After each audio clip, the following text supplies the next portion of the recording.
اعوذ باللہ من الشیطان الرجیم بسم اللہ الرحمن الرحیم۔ السلام علیکم ورحمۃ اللہ وبرکاتہ۔ رسول اللہ صلی اللہ علیہ وآلہ وسلم نے فرمایا، جس نے مجھ پر ایک بار درود بھیجا، اللہ تعالیٰ اس پر 10 رحمتیں نازل فرمائے گا۔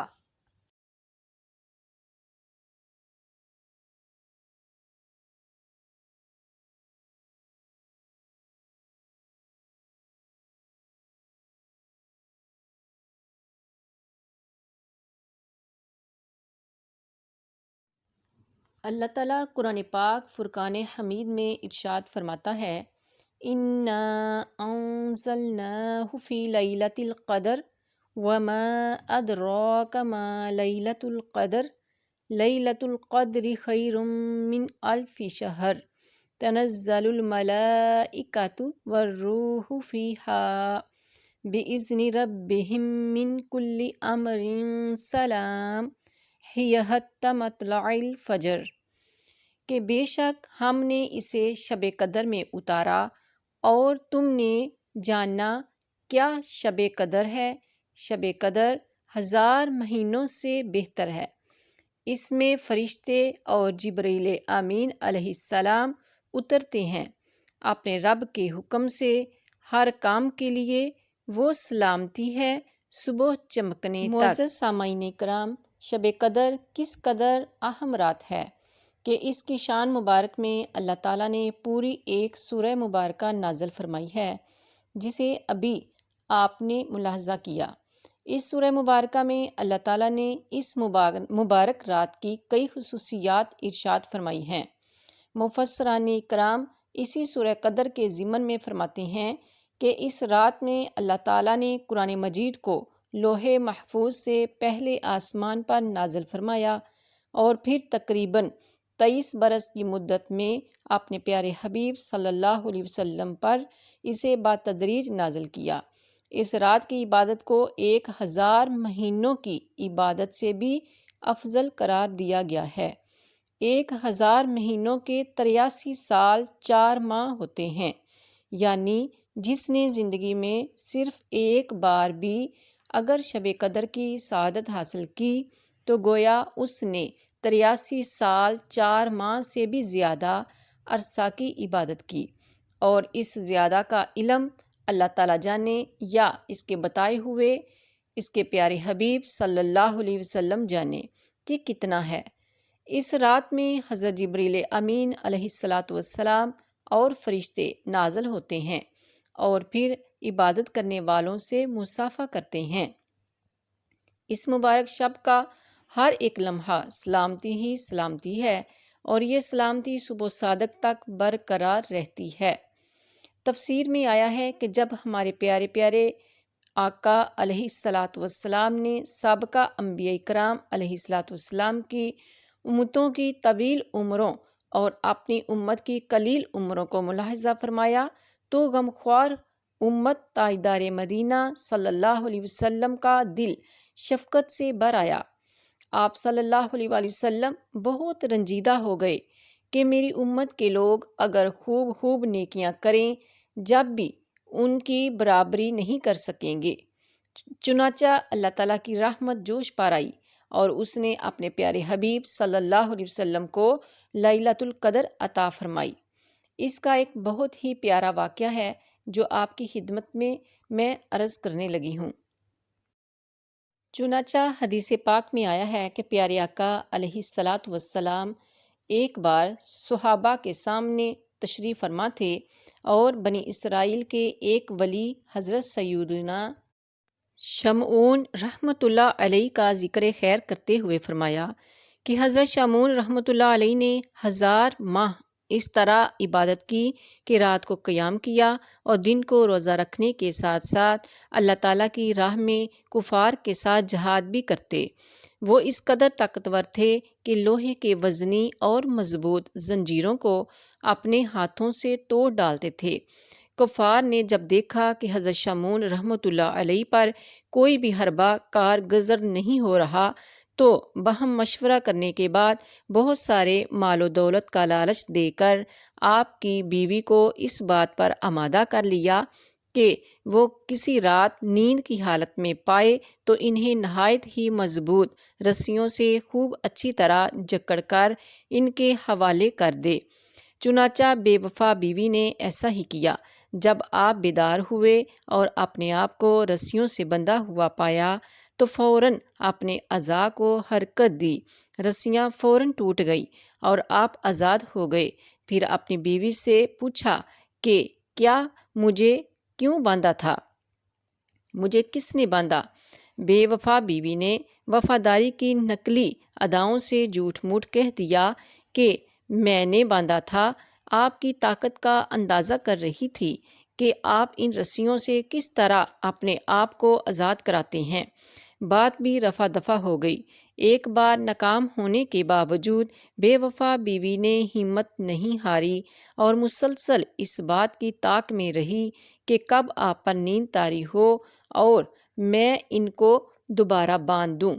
آخر کار پھر ایک بار موقع مل ہی گیا، لہٰذا جب آپ پر نیند کا غلبہ ہوا تو ظالمہ نے نہایت ہی چالاکی کے ساتھ آپ کو لوہے کی زنجیروں میں اچھی طرح جکڑ دیا۔ جوں ہی آپ کی آنکھ کھلی تو آپ نے ایک ہی جھٹکے میں زنجیر کی ایک ایک کڑی الگ کر دی اور بآسانی آزاد ہو گئے۔ بیوی یہ منظر دیکھ کر بہت گھبرا گئی، مگر پھر مکاری سے کام لیتے ہوئے وہی بات دہرائی کہ میں تو آپ کو آزما رہی تھی۔ دوران گفتگو حضرت شمعون رحمۃ اللہ علیہ نے اپنی بیوی کے آگے اپنا راز افشا کر دیا کہ مجھ پر اللہ تعالیٰ کا بڑا کرم ہے، اس نے مجھے اپنی ولایت کا شرف عنایت فرمایا ہے۔ مجھے دنیا کی کوئی چیز اثر نہیں کر سکتی مگر ہاں میرے سر کے بال۔ چلاک عورت ساری بات سمجھ گئی۔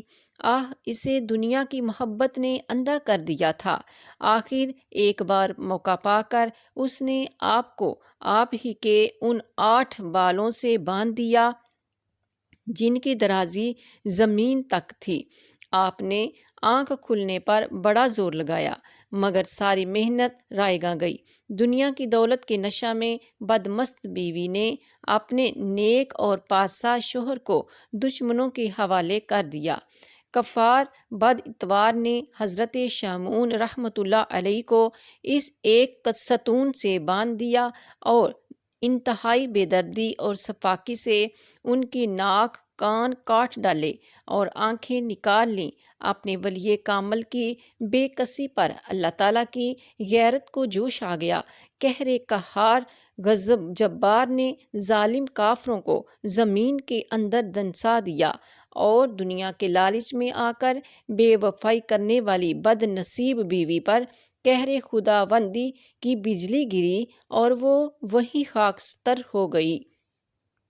معزز سامعین کرام، صحابہ کرام نے جب حضرت شمعون رحمۃ اللہ علیہ کی عبادات اور جہاد کی تکلیفات اور مصائب کا تذکرہ سنا تو انہیں حضرت شمعون رحمۃ اللہ علیہ پر بڑا رشک آیا اور ماہ نبوت آقا رحمت کی خدمت بابرکت میں عرض کی، یا رسول اللہ صلی اللہ علیہ وسلم، ہمیں تو بہت تھوڑی عمریں ملی ہیں، اس میں بھی کچھ حصہ نیند میں گزر جاتا ہے تو کچھ طلب معاش میں، کھانے پکانے میں اور دیگر امور دنیا میں بھی وقت صرف ہوتا ہے، لہٰذا ہم تو حضرت شمعون رحمۃ اللہ علیہ کی طرح عبادت ہی نہیں کر سکے اور نہ ہی کر سکتے ہیں، تو یوں ہی بنی اسرائیل ہم سے عبادات میں بڑھ جائیں گے۔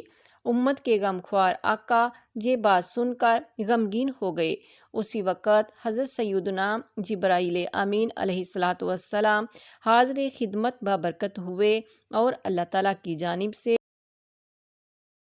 سورہ قدر پیش کی اور تسلی دے دی گئی کہ پیارے حبیب صلی اللہ علیہ وسلم آپ رنجیدہ نہ ہوں۔ آپ صلی اللہ علیہ وسلم کی امت کو ہم نے ہر سال میں ایک ایسی رات عنایت فرما دی کہ جس کی برکت اتنی زیادہ ہے کہ وہ 1000 مہینوں سے بھی افضل ہے۔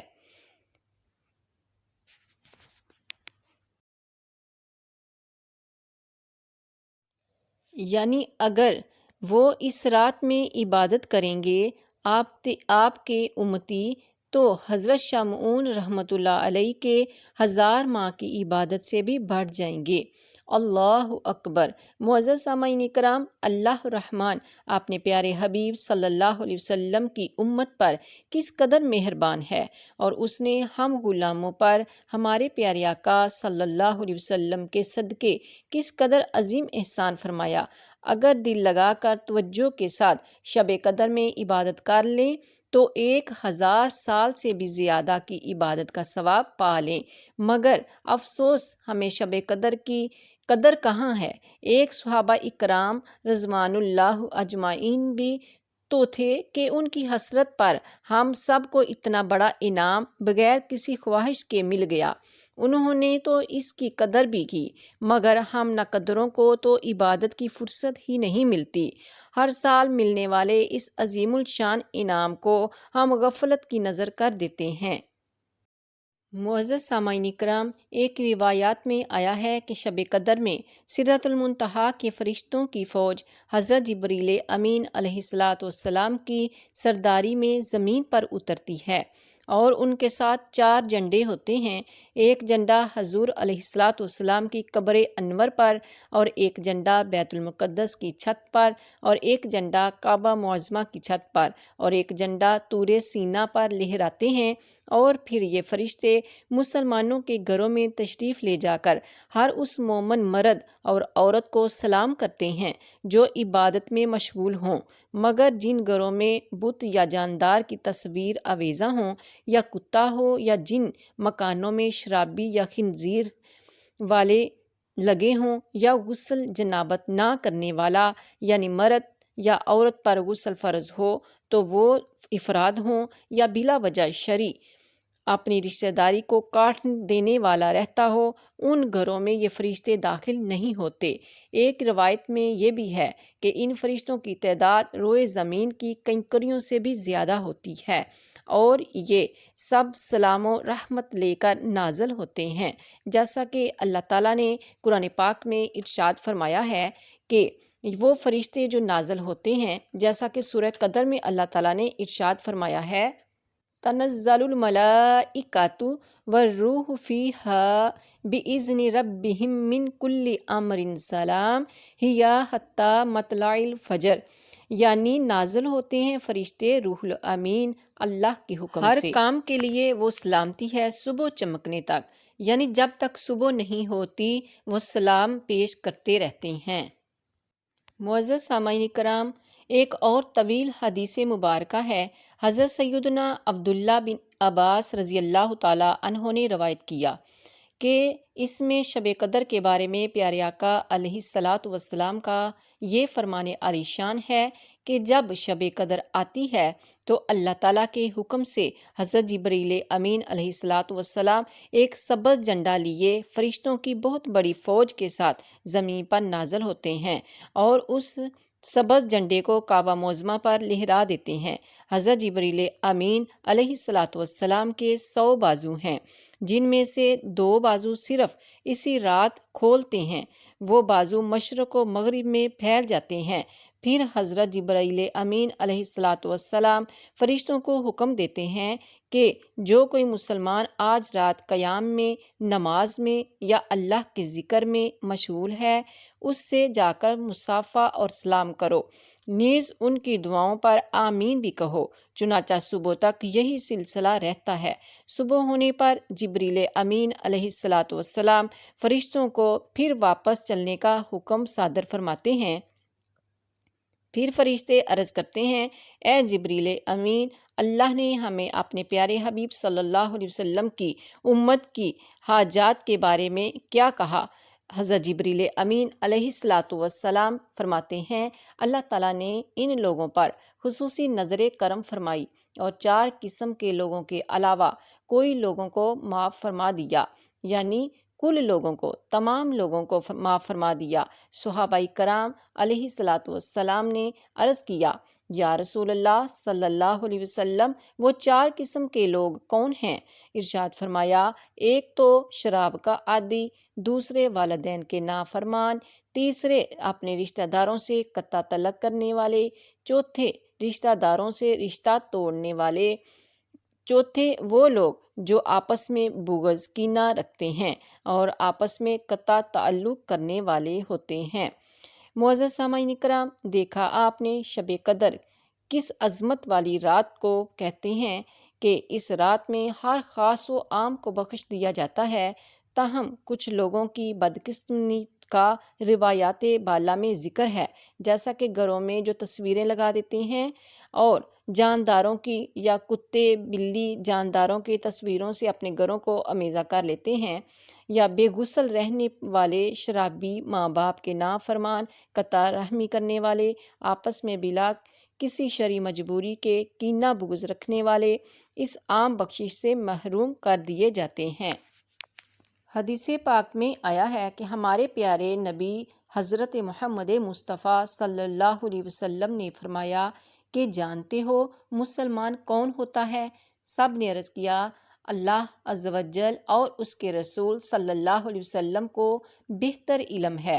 آپ صلی اللہ علیہ وسلم نے ارشاد فرمایا، مسلمان وہ ہے کہ جس کے ہاتھ اور زبان سے تمام مسلمان محفوظ ہوں۔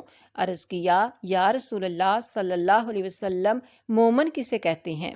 آپ صلی اللہ علیہ وسلم نے ارشاد فرمایا، اسے کہ جس سے مومنین کو مالی اور جسمانی لحاظ سے کوئی خطرہ نہ ہو۔ پھر پوچھا کہ مہاجر کون ہوتا ہے؟ آپ نے ارشاد فرمایا، وہ جس نے افعال بد یعنی گناہوں سے علیحدگی اختیار کر لی ہو۔ پھر ارشاد فرمایا کہ کسی مسلمان کے لیے جائز نہیں کہ وہ کسی دوسرے مسلمان کو طرف یا اس کے بارے میں اس قسم کے اشارے کنائے سے کام لے جو اس کی دل آویزی کا باعث بنے، اور یہ بھی حلال نہیں کہ کوئی ایسی حرکت کی جائے جو کسی مسلمان کو ہراساں یا خوف زدہ کر دے۔ حضرت سیدنا مجاہد رحمۃ اللہ علیہ فرماتے ہیں کہ اللہ تعالیٰ بعض دوزخیوں کو ایسی خارش میں مبتلا کر دے گا کہ کھجاتے کھجاتے ان کی کھال ادھڑ جائے گی، یہاں تک کہ ان کی ہڈیاں ظاہر ہو جائیں گی۔ پھر ندا سنائی دے گی کہ کہو کیسی رہی یہ تکلیف؟ وہ کہیں گے کہ انتہائی سخت اور ناقابل برداشت ہے۔ تب اٹھیں بتائیں گے کہ یہ سزا اس بات کی ہے کہ دنیا میں تم مسلمانوں کو ستایا کرتے تھے۔ تاجدار مدینہ صلی اللہ علیہ وآلہ وسلم نے ارشاد فرمایا، میں نے ایک شخص کو جنت میں گھومتے ہوئے دیکھا، جدھر چاہتا تھا نکل جاتا تھا۔ جانتے ہو کیوں؟ صرف اسی لیے کہ اس نے اس دنیا میں ایک درخت راستے سے اس لیے کاٹ دیا تھا کہ مسلمانوں کو راہ چلنے میں تکلیف نہ ہو۔ معزز سامعین کرام، ان احادیث مبارکہ سے ہمیں یہ درس حاصل کرنا چاہیے کہ آپس میں لڑائی جھگڑا لوٹ مار سے پرہیز کریں۔ اگر لڑنا ہی ہے تو مردود شیطان سے لڑیں، نفس امارہ سے لڑائی کریں، باوقت جہاد دین کے دشمنوں سے لڑیں، مگر آپس میں بائی بائی بن کر رہیں۔ آپس میں جھگڑا کرنے کا نقصان عظیم ہے، یعنی بہت بڑا نقصان ہے۔ تو آپ نے دیکھ ہی لیا کہ شب قدر کی تعین اٹھا لی گئی، اس کا پتہ تو ہمیں سرکار صلی اللہ علیہ وسلم نے دے دیا۔ اس کے علاوہ بھی آپس میں لڑائی جھگڑا کرنے سے نہ جانے کیسی کیسی عظیم نعمتوں اور رحمتوں سے ہمیں محروم کر دیا جاتا رہا ہوگا۔ اللہ تعالی ہمارے حال زار پر رحم فرمائے اور اس بات کو سمجھنے کی توفیق عطا فرمائے کہ ہم اگرچہ پنجابی ہوں یا پٹھان ہوں یا سندھی ہوں یا کوئی بھی صوبے سے ہمارا تعلق ہو، مگر ہے تو ہم عربی آقا صلی اللہ علیہ وسلم کے غلام۔ ہمارے پیارے آقا صلی اللہ علیہ وسلم نہ پٹھان تھے، نہ پنجابی، نہ بلوچ تھے، نہ سندھی، بلکہ آپ صلی اللہ علیہ وسلم عربی تھے، عرب کے رہنے والے تھے۔ آپ کی زبان مبارک بھی عربی تھی۔ اے کاش ہم حقیقی معنوں میں عربی آقا صلی اللہ علیہ وسلم کے دامن کرم سے لپٹ کر رہیں اور تمام نسلی اور لسانی اختلافات کو بلا کر ایک اور نیک بن جائیں۔ اللہ رب العزت کی بارگاہ میں دعا ہے کہ اللہ تعالیٰ شب قدر کی فضیلتوں کو خوب ہمیں لوٹنے کی توفیق عطا فرمائے اور شب قدر کی قدر کرنے کی ہمیں توفیق عطا فرمائے، اور ہم جو بھی دعائیں اس میں کریں سب مسلمانوں کے حق میں اللہ تبارک تعالیٰ قبول و